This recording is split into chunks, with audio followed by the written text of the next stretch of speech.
Well, welcome to this week's campaign catch-up. CBN's David Brody and John Stolnis are here with me, gentlemen. A lot to get to, and I'm kind of getting myself prepped to get into it all because I mean, there's so much here. It's really fire hose of information here, less than a month away from this thing, and it's actually hard to keep up with it all, but. A lot going on. I mean, we had Trump returning to Butler, Pennsylvania over the weekend. SNL going after Biden now. We've got another hurricane bearing down. So much to get to. What's taking your eye here? I'll just open the floor. Like, David, we'll start with you. What is the number one thing kind of on your mind with the campaign right now? Well, the first thing that's on my mind is your inflection and your tone, Dan. I like the way, deep breath. Yeah, I like the way 3 months ago you started out, welcome everybody to Campaign Catch-Up, and now you're like, welcome. Yeah, there we go. It's exhausting. Yeah, it is exhausting. So to me, I don't want to bury the lead. I think that's it right there. Okay, all right, fair enough. But look, in terms of politics, 60 minutes. Let's talk about Kamala Harris and more broadly, the interview binge that she's been going on, or she will go on this week at The View. We'll talk about that in a second. And Stephen Colbert is coming up too. And then Tim Walz on Jimmy Kimmel. The whole thing has been, I was going to say a relative disaster. I'll just call it a disaster. I'll take the word relative out of it. I mean, look, there's so many people have been clamoring for her to do more interviews. She's finally doing them. They're softball interviews, and she's still messing them all up. She really is. I mean, and look, that's just being straight down the middle analytical. You can't look at it any other way. I mean, some of these answers on immigration with Bill Whitaker, and by the way, you see Bill Whitaker there. He did a great job for 60 Minutes, just asking her, and she's full word salad on Israel. She had nothing on Israel, and I don't know. There's just so much there to unpack, but I don't want to get into all the details there. But then you've got her on The View, literally on Tuesday morning, this morning, where she talks about, and this was the quote here, Sonny Hostin. Is it Hostin? Houston? I don't know, whatever. Anyhow, she says, if anything, would you have done something differently than President Biden during the past 4 years? And she says, quote, there is not a thing that comes to mind. Really? Really? Not a thing that comes to mind. Probably not the best answer when inflation was sky high, is still high. And you grocery prices and down the list in terms of a lot of different problems that Americans are going through today. So look, this has just been really bad. The other thing I noticed, and I'm curious to get your take on this, guys, is that to me, it seems like she's kind of making it up on the fly. I feel like she's kind of like, she'll look up and she'll kind of think about where am I going to go exactly with this? Oh, yeah, pay your fair share. Oh, yeah, talking point. Oh, yeah. It's like I just feel like there's just no depth there. And I'm being fully honest. And, this has been the knock on her for a very long time. And we're seeing play out. This is exactly why the campaign didn't want to do many interviews. They don't want her to do a press conference. We are seeing the reason why right here, John. Yeah, John, I mean, I'll just say, like, it's interesting because she did do the 60 Minutes interview. Trump declined that one. Mm-hmm. But, she went on some of the other ones on this media blitz, and I may be missing some of them, but she went on, like, the Call Her Daddy podcast, which I'm not overly familiar with, other than I've seen it described as a sex podcast, whatever that is. So, so interesting choices here. But what's your take on the latest kind of? It's not a basement campaign anymore. She's out there. So what's your response to that? Yeah, any criticisms that she was undergoing, that she wasn't out there enough, that she wasn't doing enough interviews, they are putting that to bed for better or worse. And, I think, Kamala Harris has certainly done some interesting interviews, and Donald Trump has also done some very interesting podcasts during the course of the last few months with some different characters that I know the left and the Harris campaign has been highly critical of some of their backgrounds as well. So, I mean, both of these candidates are trying to reach very specific little niches of viewers here. Going on Stephen Colbert, you're trying to get that late night young crowd, you reach that message. Going on The View, you're trying to reach the middle-aged women out there, hopefully in some of these swing states. I mean, there's a specific target audience for each one of these different interviews. And I think the 60 Minutes interview, I think that was a relatively I don't know if hard hitting is the right word, but I wouldn't have called that one a softball interview because, I think she, like you said, she didn't have great answers for some of the questions presented to her. And I think that's the sign of a good, challenging interview. You kind of want to see people on their toes a little bit, and she should have been a little bit better prepared. I agree with David. I think sometimes she is trying to think up some of these answers on the fly, like I do here. So I can relate. But I will also say, it's hard, I think, for Donald Trump to criticize the performance specifically with the 60 Minutes interview if he refused to do the 60 Minutes interview. And I know that there are the reasons that he said, or at least the reasons that have been speculated is that he wasn't happy with the way a previous interview was done with 60 Minutes. And certainly it's been, I think, a while since he's done an interview with a non-conservative leaning outlet. So that's the criticism that the left and the Harris campaign would levy if they're going to complain about the podcasts and the events that she's doing. It kind of goes both ways there. So I think you have both candidates here. We've just got. They're overexposed right now. And that's what happens with a month left to go, right? I mean, they're everywhere. We're hearing them nonstop, and both of them are making gaffes. Both of them are making faux pas. The running mates are too at this point. No one is covering them. No one is bathing themselves in glory right now on the campaign trail. And it's basically going to be a race to see, I think, who can avoid making the worst mistake between the two of them. Can I just a quick couple points on that? Trump did go 3-on-1 with ABC in the debate. He did go on the CNN debate as well. Those are questions being asked by liberal journalists. And to do the apples to apples comparison, because you'll say, well, maybe it's not a sit down. But Kamala Harris isn't doing Fox News debate. She's running away from Fox News. So, I mean, that is the apples to apples comparison. And anybody that thinks that Trump is afraid or doesn't want to do these interviews for X, Y, and Z reasons, we know that's not the case. He's done tons of those type of interviews. He likes the more combative, the better. So I don't think that's an issue. I think you're right, though, John. He's trying to reach certain niche audiences, and that's why he's doing more of those conservative type podcasts, people we've never heard of before. And speaking of Call Her Daddy, by the way, I had to look that one up too. And then I may have done too much research when I started to realize like there's many, many words we can't say on this campaign catch-up when talking about that podcast. But let me just say, she's going to also go on Howard Stern later. Really? Yeah. Howard Stern? Come on, guys. I mean, and Donald Trump, same thing. I mean, if he had gone on Howard Stern, I'd say that's just ridiculous too. But I don't think, I'm trying to understand. I don't get the Howard Stern interview as to why she's doing that one. I think that sets her up in a place where she can really make a big mistake. I just don't think that's smart. Let me just say one last thing on Tim Walz. He was on Jimmy Kimmel. And once again, speaking about faux pas, he said this about winning on Election Day. He said, I plan on waking up on November 6th with Madam President. And Jimmy Kimmel looked at him and said, wait, not with Madam President. I hope we're not. No, you're not too close, basically. So look, this is the type of stuff you do when you're trying to kind of cram with all these interviews, and it's just not working. It's just not working for him. And it's interesting because we've talked a lot about, is it the sort of undecided voter, the kind of fence sitter that sometimes votes, sometimes doesn't, that's going to decide this thing, or is it just churning up your base and trying to get the base to turn out? And going on Howard Stern, having Oprah, these are people who've kind of openly endorsed Kamala Harris. So, I mean, maybe is that what we're seeing here, where it's like, what, even if Republicans don't like it or conservatives, mock Harris for, botching answers or whatever, maybe her goal is just, hey, we got to rally some people and make sure we get enough people out here to the polls. Yeah, I think it's a great point. I think that's exactly what they're trying to do, especially with this latest round of interviews. I mean, I think the 60 Minutes interview, I think that the Harris campaign saw it as like something they had to do. It's something that every presidential candidate up until now has done, a 60 Minutes interview just before the election. And there's still a possibility Trump will do it. I mean, who knows if they negotiate something or the right interview or whatever it is. But, I'm not holding my breath on that one. But, we know we really do know where these guys stand on most of the issues now. I mean, that's just the thing, is there's not a lot of new ground being broken.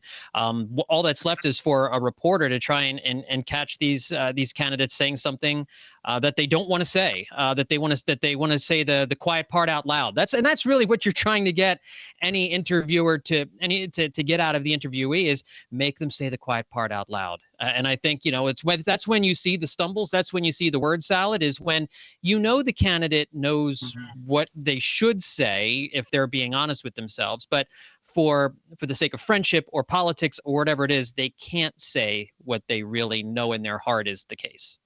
Yeah. If I could just quickly say one last thing about the interviews. I know we've got to move on to other stuff, but yeah, it's about voters to a degree, but I don't really think it's so much. I mean, ultimately it is about the voters, but I don't think it's like actually doing interviews to convince X, Y, and Z voters. I think that's part of it. I think the bigger issue is the narrative that the campaign wants to set. In other words, they want the viral moment. They want the moment, a viral good moment, not a bad moment.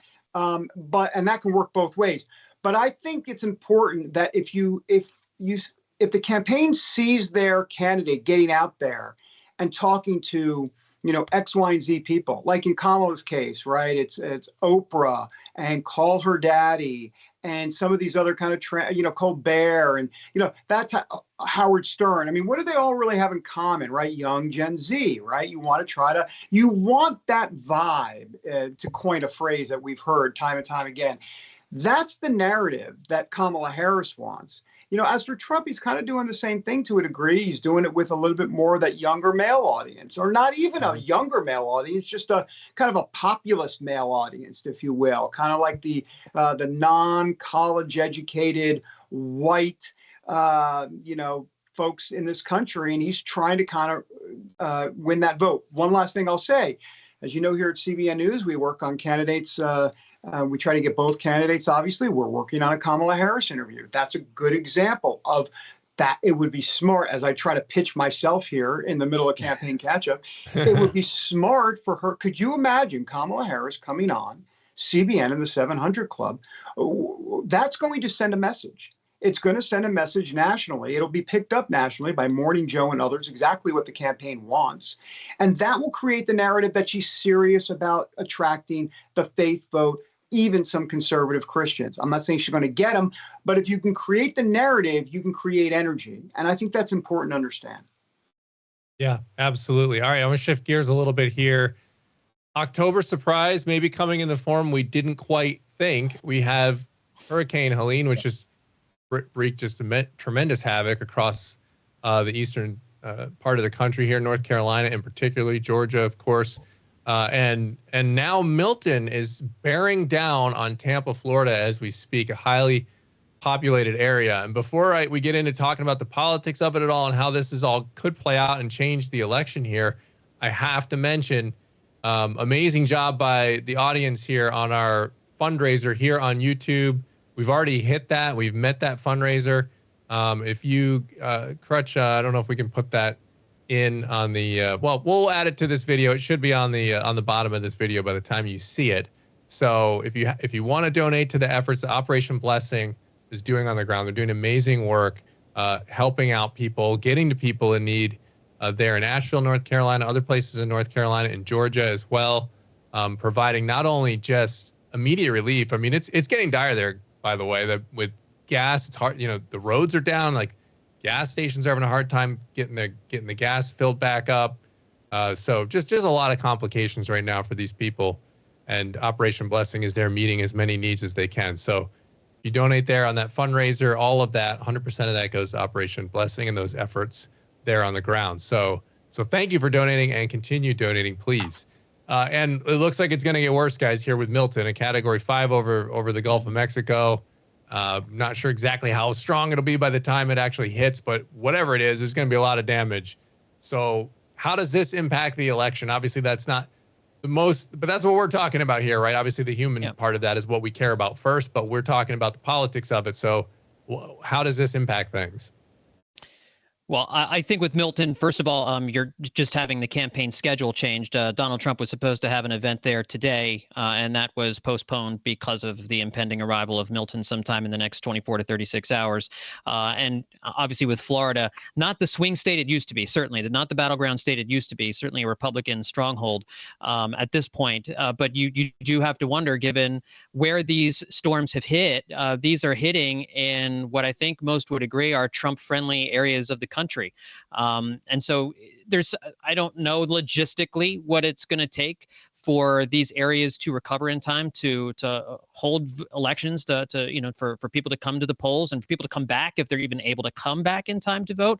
I'm sure you can maybe absentee ballot, but I don't know how long that process takes in order to get going. So I think all of those things are things that the lawyers are looking at. That certainly election officials in these different states are looking at, but it's kind of secondary, I'm sure, to meeting the real human needs on the ground in these different places. And one of the small blessings, I guess, with Milton, and if it doesn't dissipate before it makes landfall, is that it seems like it's going to hit a different part of the Southeast than Helene hit. So, I mean, there's going to be a little bit of overlap there, but it sounds as though it's not going to be a double whammy to the point that it could have been if it tracked a little bit further north. But, yeah, I think the other thing to keep an eye on, and I was reading this in Politico today, is there's the misinformation kind of going on out there about the federal response, the money that's available to residents in the area. And I know the White House talked about it on I think it was on Monday when they were asked about it. Just everybody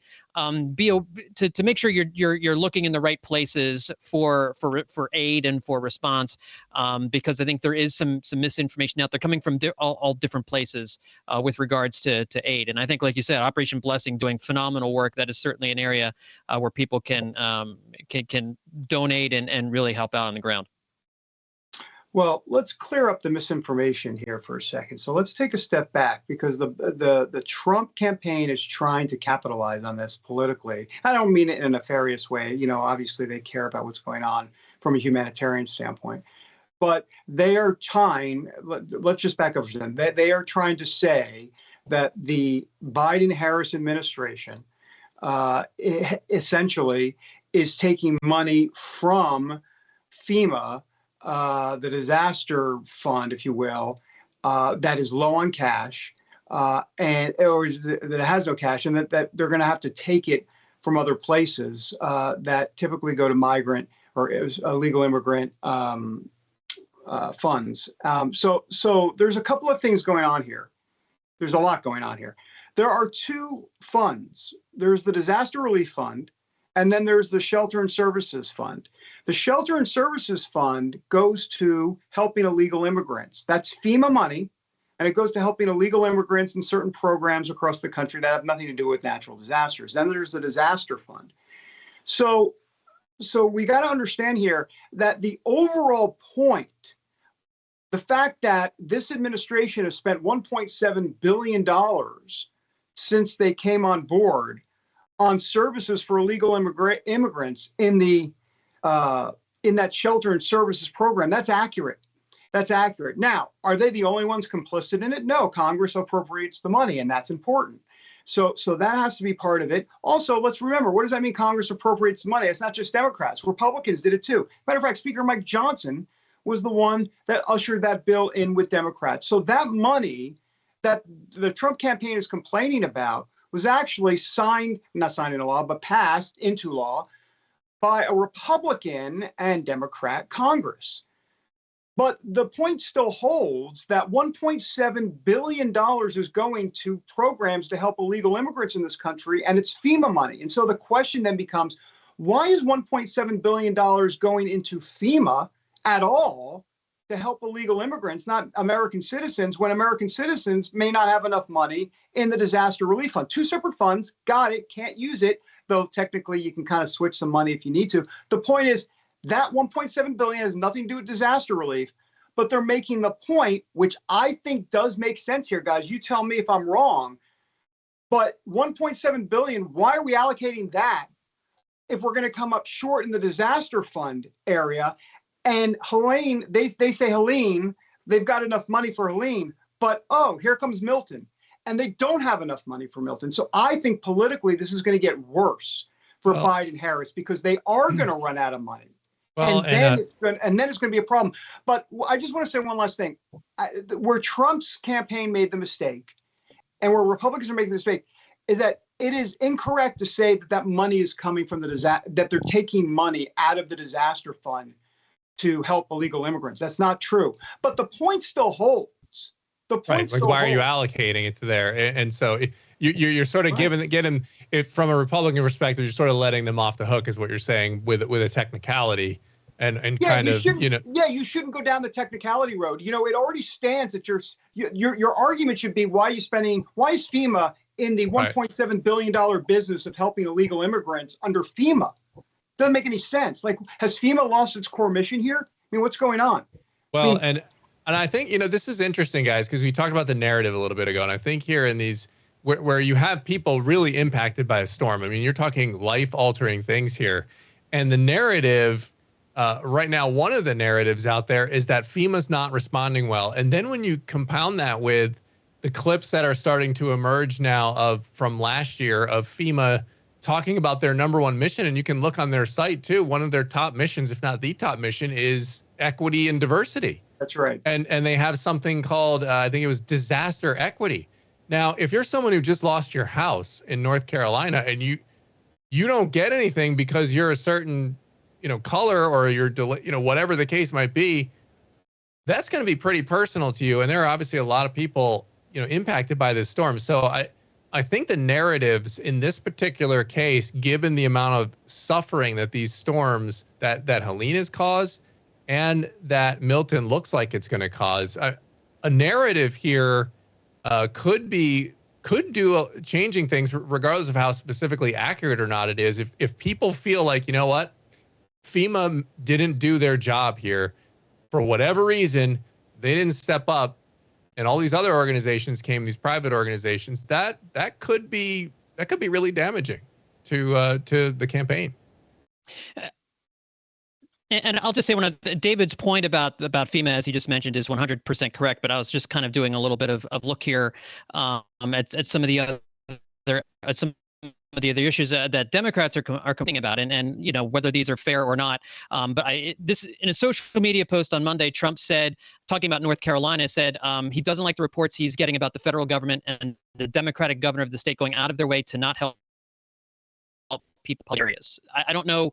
There wasn't a whole lot. There was no more further mention of what exactly he meant by that. Trump claimed on Friday that $1 billion was stolen from FEMA for migrants, and as you just alluded to, David, it was appropriated by Congress. So the choosing of our words there certainly indicates a more sinister motive than necessarily what the reality of the situation was. And then he claimed on Saturday that the federal government was giving $750 to people who lost their homes.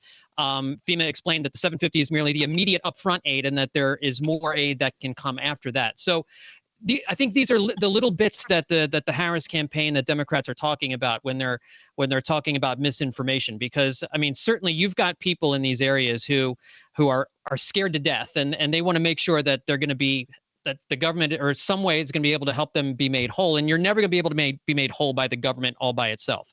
But I think you're looking at your leaders to speak as accurately as possible, and to try and assure people that the government isn't going to try to abandon you in this point, and that we're all in it together. And I think that's the point that the Harris campaign is making. I'm sorry. Can I got to respond. Sorry. I feel like it's a bit of, not a debate, but I mean, but there are a couple of things here. First of all, what the Democrats are saying is not true. I mean, this $750 is accurate for now. ... Now, the Republicans are saying, they're not saying that's the end of it. What they're saying is all they're getting is $750. That's true. And FEMA is the ones that are saying we're not quite sure what we can do in the future. They say the money hasn't run out, but they can't promise any more money right now. They don't know. So if now the standard is, well, the Trump campaign needs to say $750, but there could be more to come. If that's the standard, I mean, come on. I mean, nobody does that in politics, number one. And then the second part of it is this thing about stolen money. See, this is what the media misses all the time. All of a sudden, that gets characterized as misinformation. It's not misinformation. It's what Trump does. Now, you might not like it. It might not be your style. I'm not saying you, John, but people out there, But stolen is exactly what the people in North Carolina think. It's exactly what many Americans think. They do. They think it's stolen. What does that mean? Stolen. Yes. You want to go to the fact check? Is the word stolen? Should the word stolen not be used? No, it should not be used. Okay. But he's going to a mindset of that's money that should be somewhere else, and it's not. That it should have been in the disaster fund, and it's not. Now, he didn't get into all those semantics. And if everybody wants to take him to task for the fact that he didn't get through the semantics, that's fine. But Americans and Trump have always tracked together. And then you've got the fact checkers out there that want to nickel and dime this thing left and right. People understand what stolen means. Yeah. And I'll just add too, on the misinformation front, like my general sense on the term misinformation is that it's being kind of hijacked by politicians. And so right. I always take everything, anytime I see misinformation being levied and thrown around, I think a wise thing to do is just take it with a grain of salt at this point, right? Like we cannot look at these fact checkers now because we don't know which ones are actually just out there fact checking or which ones are just partisan hacks trying to create spin and, package it up in a fact check. So I've become very skeptical on that term. And so I would advise everyone watching this, any fact we say, just always go look and try to go right to the source material. Anytime you see somebody's description of it, that's their description of it. Mm-hmm. That's not what it actually is. Go look to the source material yourself on like the funding allocation for FEMA. And then you could decide whether or not you like the language of stolen, if you think it's appropriate or not. And so, because what's happening are these bureaucrats and politicians take that and they say, well, you did misinformation there. And a lot of times that ends up just being kind of, spin on one side or the other. So that I'm just sorry, I had to get on my soapbox on that front. I don't know if you guys agree with that assessment or not. Feel free to. Yeah. All right, cool. All right, well, let's see here, guys. What else do we have to hit? I know we have the Woodward book.